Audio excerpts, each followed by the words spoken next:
Bonjour. Actuellement, une lourde réforme veut se mettre en place au lycée et on demande aux élèves de seconde de choisir 3 spécialités pour la classe de première. Pas question, bien évidemment, de mettre en concurrence les spécialités proposées. Mais les maths devenant optionnelles, à la fin de la seconde, il va quand même falloir se poser quelques questions avant de faire ses vœux. Alors pourquoi est-il primordial de proposer un enseignement mathématique conséquent à tous les élèves ? Et pourquoi alors les élèves devraient-ils choisir la spécialité mathématique qui est, dans l'état de la réforme, l'unique possibilité de poursuivre un véritable apprentissage en maths au lycée ? Notre société, de plus en plus tournée vers le numérique, fait que près de 2,5 millions d'emplois en France dépendent des mathématiques et ce chiffre ne fait qu'augmenter. Tous les champs de l'emploi en sont concernés. Le commerce, le tourisme, la santé, la gestion des territoires et j'en passe.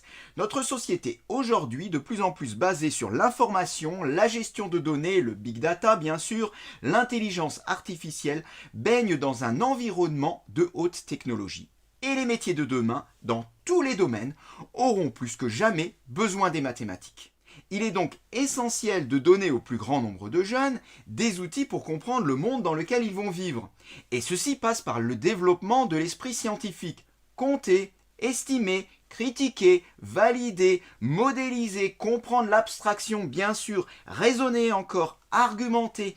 Ce sont là des bases indispensables pour décrire et expliquer la réalité complexe du monde. Toutes ces compétences sont bien évidemment développées dans la résolution de problèmes en mathématiques. Ce qu'il faut bien comprendre, c'est que faire des mathématiques n'a pas seulement pour objectif d'apprendre à résoudre une équation ou appliquer un théorème. Apprendre les mathématiques, c'est apprendre à réfléchir, à être rigoureux dans la vie, à argumenter, à produire une solution idéale même quand celle-ci semble impossible. Et donc en termes d'orientation, vous aurez besoin de compléter vos connaissances mathématiques en vue de la poursuite d'études dans l'enseignement supérieur. C'est par exemple le cas pour des élèves qui se destineraient aux études médicales ou en sciences sociales ou économiques.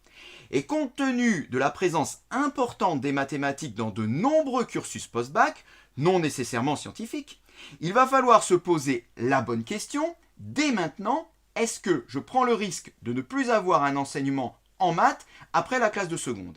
Car en terminale, il sera trop tard. Il faudra avoir fait le bon choix au risque de se voir fermer certaines portes. J'en profite d'ailleurs pour préciser que la matière intitulée enseignement scientifique, actuellement proposée au tronc commun de première, n'est pas du tout tournée vers les mathématiques, mais clairement vers les sciences physiques et les SVT. Pour preuve, voici les domaines du programme de cet enseignement. Le seul enseignement en mathématiques digne de ce nom en première, c'est la spécialité mathématiques. Enfin, un dernier argument en faveur de l'aspect maths. Beaucoup d'élèves hésitent encore car ils sont inquiets de ne pas avoir le niveau et de ne pas pouvoir répondre aux exigences attendues. D'abord, il faut savoir que c'est un engagement sur 1 an.